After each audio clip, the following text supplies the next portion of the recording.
ঠাকুর বংশের ছেলে, এই অপমানের প্রতিশোধ আমি নেবই।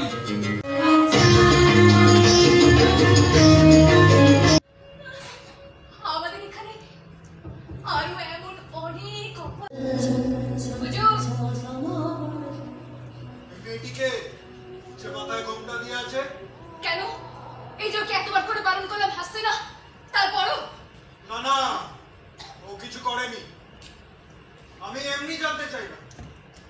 ও আচ্ছা, ও আমাদের দলে নতুন যোগ দিয়েছে। সুক্ষণ পেরিয়ে যাচ্ছে মা, আর দেরি করিস না। যা বাবা, যা। অনেকটা সময় হয়ে গেছে, কিন্তু সবার সঙ্গে একবার পরিচয় করিয়ে দেবো। কারণ কোলাহল থিয়েটার ওয়ার্কশপ মানে একটা অনেক বড় কর্মশালা। এখানে আমি একা কাজ করি না, বহু মানুষ কাজ করে এবং বহু মানুষ আমাদের সাপোর্ট করে, আমাদের পাশে থাকে। সেজন্যই এই কাজগুলো আমরা করতে পারি। সায়ন্তনী মুখার্জি। নমস্কার, আমি সায়ন্তনী। চরিত্রের নাম অন্নপূর্ণা। অন্নপূর্ণাকে আমরা বলি না যে মা অন্নপূর্ণার কিন্তু সত্যিকারে এখানে সকলের আম্মা, মানে মা। আমাদের মারা ছোটবেলায় একটা কথা বলতো, বা এখনো বলে, আমার মা বিশেষত এখনো বলে, তুমি নিজে মা হও তারপর বুঝবে। একদম আমি উপলব্ধি করছি, নিজে মা হওয়ার পর এতগুলো মেয়ে আমার সাথে যারা ওতপ্রোতভাবে জড়িত, তাদের ইমোশনস, ভালোবাসা, ভালো লাগা, এবং যেটা সবচেয়ে গুরুত্বপূর্ণ, আমরা যে নারী সমাজের বর্তমান অবস্থান তুলে ধরেছি, সেইখান থেকে এক একটা ঘটনার তারা শিকার।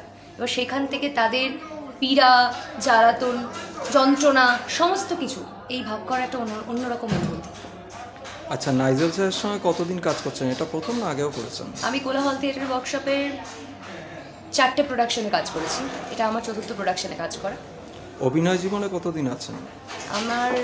আমি নাচটা নিয়েই সারা জীবন ভেবেছি, আমি কখনো ভাবিনি অভিনয় করব। আমার প্রথম হাতে করেই অভিনয় করা, সেটা কোলাহল থিয়েটার ওয়ার্কশপ থেকে এবং শ্রী নাইজেল আখাড়া স্যার। আচ্ছা, প্রথম অভিনয় এখান থেকে? হ্যাঁ, আমার একদম হাতে করি এখান থেকে।